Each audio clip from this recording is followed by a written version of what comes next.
Selamat pagi anak-anak kelas 2. Hari ini kita akan belajar dari buku paket tema H, mata pelajaran PPKN. Yuk disiapkan bukunya, kita langsung mulai belajar. Di dalam rumah terdapat beberapa ruangan. Setiap ruangan memiliki fungsi yang berbeda-beda. Ruangan-ruangan tersebut diantaranya ruang tamu, ruang keluarga, ruang tidur, kamar mandi, dan ruang dapur. Nah, di rumah, setiap anggota keluarga harus mematuhi aturan untuk menjaga keselamatan.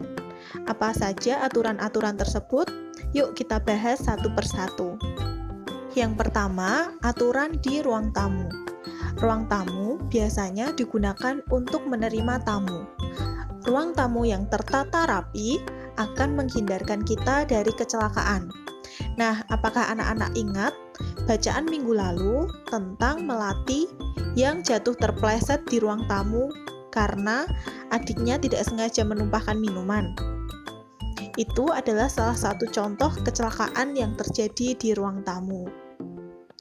Nah, beberapa aturan untuk menjaga keselamatan di ruang tamu antara lain, yang pertama, stop kontak yang rusak harus segera diperbaiki.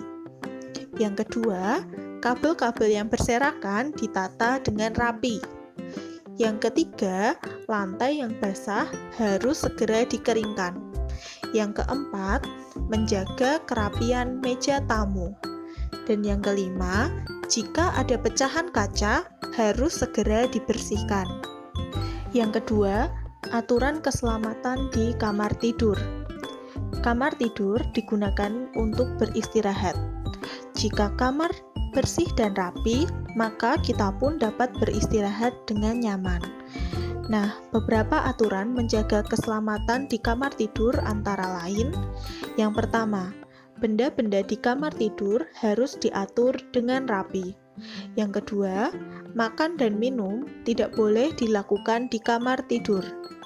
Yang ketiga, kamar tidur harus dibersihkan dan dirapikan setiap hari. Yang keempat, bermain tidak boleh dilakukan di kamar tidur. Dan yang kelima, lantai kamar harus selalu dalam keadaan kering. Yang ketiga, aturan keselamatan di kamar mandi. Di antaranya adalah 1. Membersihkan bak dan lantai kamar mandi secara teratur. Yang kedua, menggunakan air seperlunya. Yang ketiga, tidak bermain sabun dan sampo. Dan yang keempat, meletakkan peralatan mandi pada tempatnya setelah digunakan. Yang terakhir, aturan keselamatan di dapur. Di antaranya, selalu matikan api setelah menggunakan kompor. Dan minta bantuan kepada orang yang lebih tua untuk mendampingi dan mengawasi ketika anak-anak di dapur. Itu tadi beberapa contoh aturan keselamatan di rumah. Setiap rumah pasti memiliki aturan masing-masing yang berbeda. Kalau di rumah anak-anak, aturan keselamatan apa saja yang berlaku?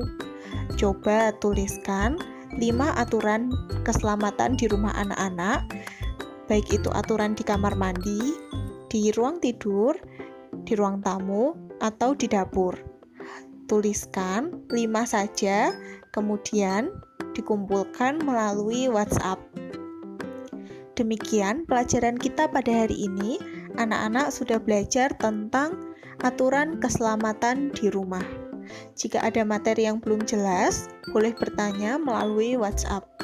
Selamat mengerjakan, Tuhan memberkati.